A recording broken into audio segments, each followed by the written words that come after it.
మాది ఎస్ ఆత్మకూరు నర్సింపేట రామోజీ తండ.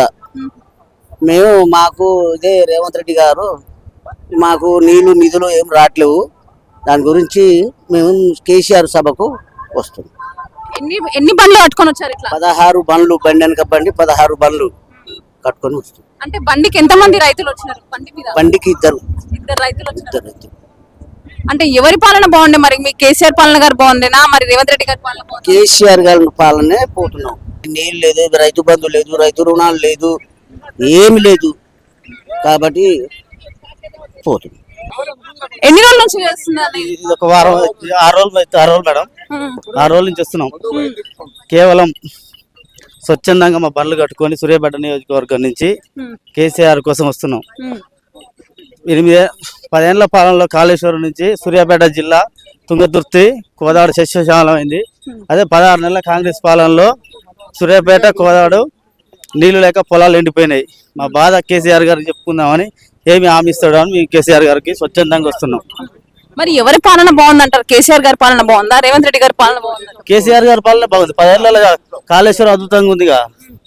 కేసీఆర్ గారి పాలన బాగుంది. మరి మీకు రైతు బంధు, రైతు బీమా, రైతు భరోసా, రుణమాఫీ అన్నటివి జరిగినాయి? ఏం జరగలేదు మేడం. నాకు ఎకరన్నర ఉంది. ఇంతవరకు రైతు బంధు పడలేదు, రుణమాఫీ కాలే. ఆ రోజు ఏం చెప్పిండు, ఇంట్లో ఎంతమంది ఉన్నా 2 లక్షలు రుణమాఫీ అన్నాడు.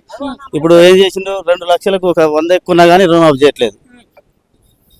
అంటే మళ్ళీ ఇప్పుడు మీకు మళ్ళీ ప్రభుత్వం ఎవరిది రావాలనుకుంటున్నారు? మళ్ళీ కేసీఆర్ గారు ప్రభుత్వం రావస్తేనే మా రైతులందరికీ మంచి జరుగుతుందని మేము అద్భుతంగా ఇప్పుడు సభకు స్వచ్ఛందంగా ఎడ్ల బండ్లు కట్టుకొని రావడం జరుగుతుంది. ఎడ్ల బండ్ల ద్వారా, ఎందుకంటే రైతు కష్టం అనేది మామూలుది కాదు.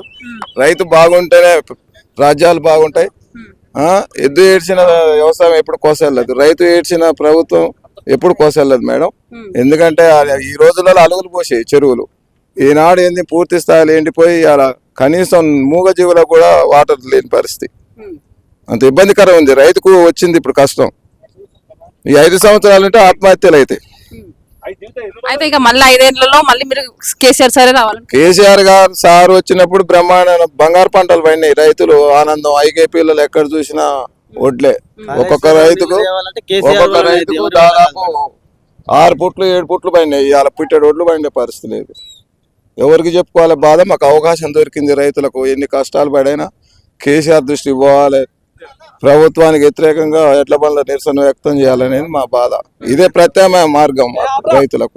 ఎన్ని ఎడ్ల బండ్లు కట్టుకొని వచ్చినారు? 16 బండ్లు మేడం. బండి వెనక బండి కట్టి 16 బండ్లు కట్టి అనే ఒక పాట మా కాడ పుట్టింది. అది ఈ పాటను ఆదర్శం తీసుకొని ఇప్పుడు మేము సభస్థలాన్ని చేరుకున్నాం. బ్రహ్మాండంగా రైతులు మాకు స్వాగతం పలికిర్రు. చాలా మంది ఇబ్బంది పడుతున్నప్పటికి కూడా ఇంతకన్నా కష్టం ఏమొస్తుంది, ఇలా గడ్డి దొరికే పరిస్థితి లేదు గ్రామాలలో. ఎవరికి చెప్పుకుందాం ఈ బాధ అంటే ఇది ఒక అవకాశం దొరికింది మాకు.